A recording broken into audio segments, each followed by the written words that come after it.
of India, a great calm entered into his consciousness, a calm of infinity. It is as if Mother India blessed him as he entered into the portals of India. And when he went to Baroda, it is here that he studied Sanskrit, not only Bengali but Sanskrit, Gujarati, Marathi, Hindustani, and later on he studied Tamil also. So he had thus mastery of about 12 languages, both East and Western. And during his entire period of stay in Baroda, from 1893 to 1906,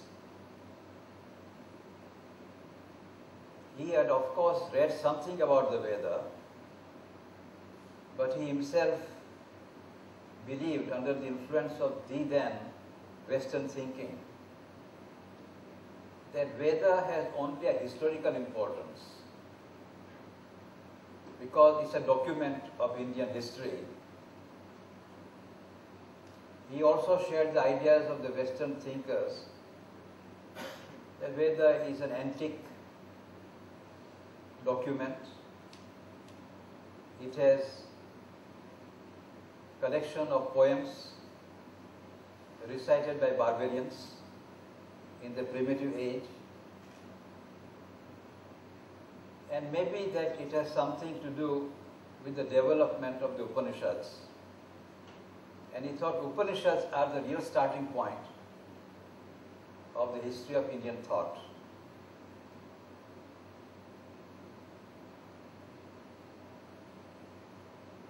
It is only when he came to Pondicherry in 1910, he began to have certain yogic experiences.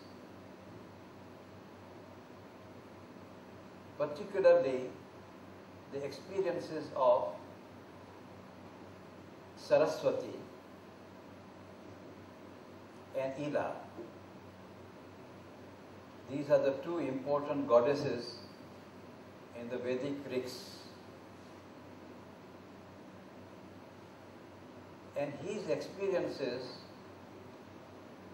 unfolded in such a manner that he wanted to find out the psychological truths which were being revealed to him at that time. And he had found nothing, even in the Upanishads, to explain those psychological experiences that he was undergoing.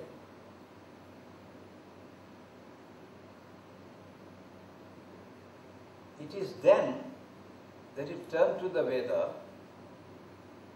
and when he started reading the Veda, he found in the Veda the true exposition of three goddesses which are mentioned in the rigs of the Veda very explicitly: Bharati or Mahi, Ila, and Saraswati. Tisro Devya, the three great goddesses about whom some of the rigs describe at some length. Later on, he also found the concept of Daksha in the Veda. And therefore, Daksha or Dakshina. So ultimately, he found that there are in the Veda 4 goddesses. And although the Veda speaks of 7 rivers, 7 goddesses, 7 fires,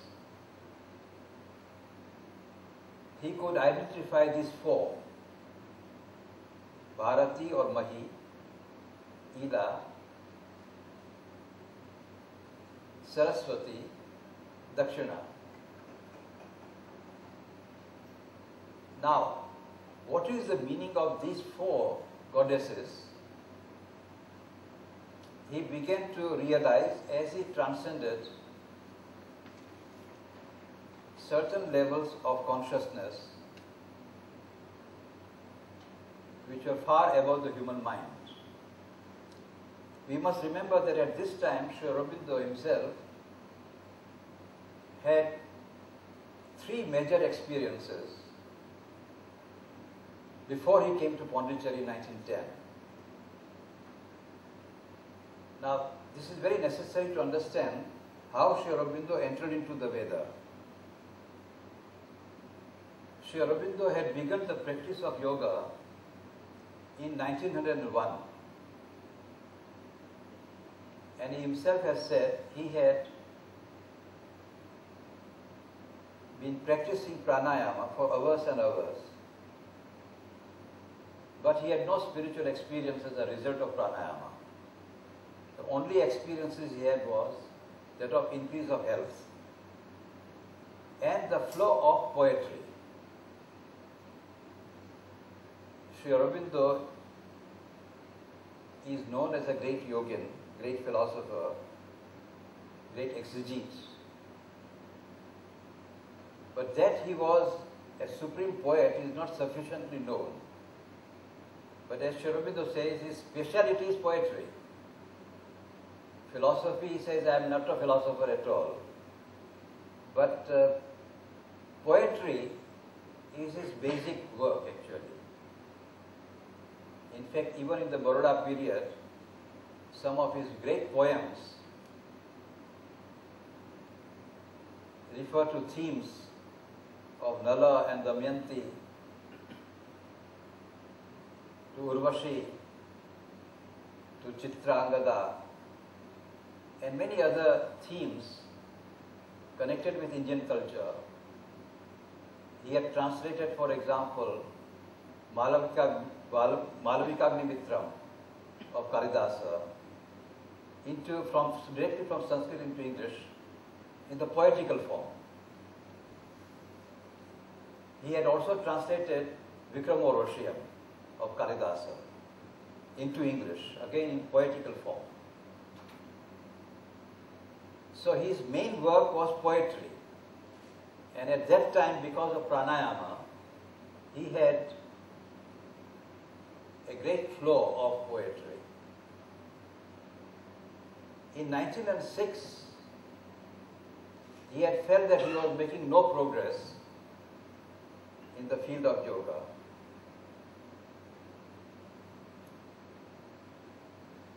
And then, as you know, in 1907 there was a famous Surat Congress. And at that time, Congress was not running on proper lines, according to him.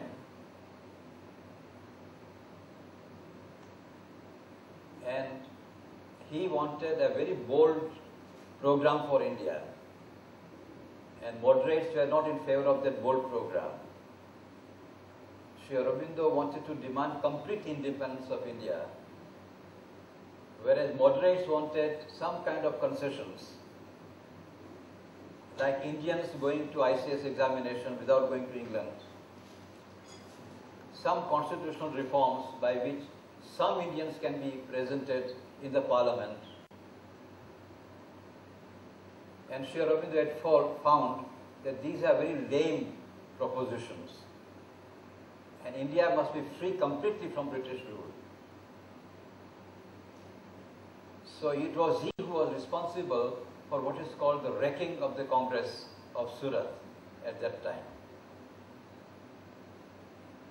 But soon thereafter he went to Baroda, and because of some acquaintance with a yogi called Lele,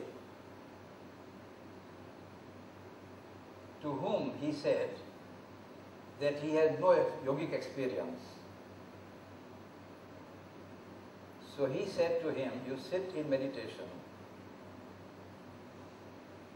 and you will find that thoughts come to you from outside. This was a revelation to him, because normally we all think that thoughts arise in our mind. But he pointed out the thoughts come to you from outside. And before the thoughts come to you, you fling them out. Don't allow them to enter into the field of the mind. This is the technique that was given by Lele to him. And Sri Aurobindo did not question the whole thing. He simply sat down like an obedient pupil. And he says, Sri Aurobindo described his whole experience. And he said, as he sat in meditation, thoughts he could see coming from outside, and he could fling them. Now this is a remarkable feat that Sri Aurobindo, in this preliminary exercise, he could fling away all the thoughts that were invading in the mind. And then,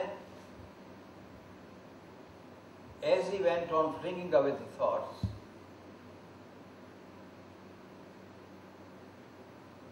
in 3 days' time, he himself has said, I entered into the state of nirvana. This is also a most remarkable phenomenon in the history of yoga. A similar experience was also obtained by Sri Ramakrishna under the guidance of Totapuri. He had also within a short time attained to the experience of the Brahman. Completely silence, that pure experience of what is described in Mandukya Upanishad, Turiyavastha, a state of the Brahman which is absolutely pure without sinews of energy, one reality without the second, ekam eva dvitiyam, and an experience in which he found that the whole world was hushed. And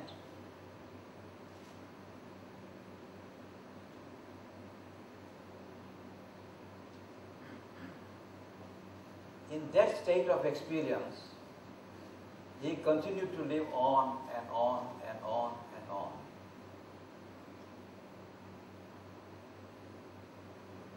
He felt that the senses were perceiving the world, but the world had no reality. In fact, this is the famous experience on which the whole philosophy of Shankara is established.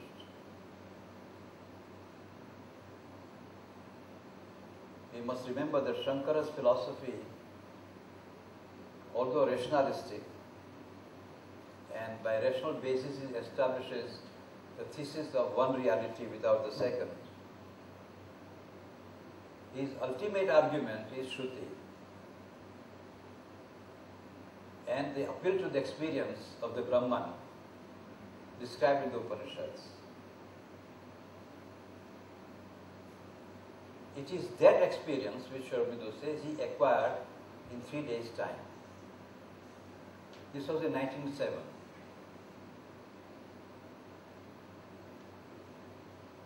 And then Sri Aurobindo said that experience remained with him permanently. That is to say, it is no more an experience, it was a realization. Sri Aurobindo himself has made a distinction between experience and realization.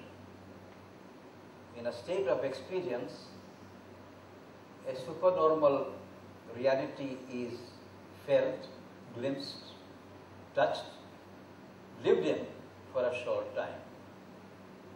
But then you come back to the normal state of consciousness. In a state of realization, even though the normal state of consciousness can be seen, can be experienced, the other one is never left, and it continues.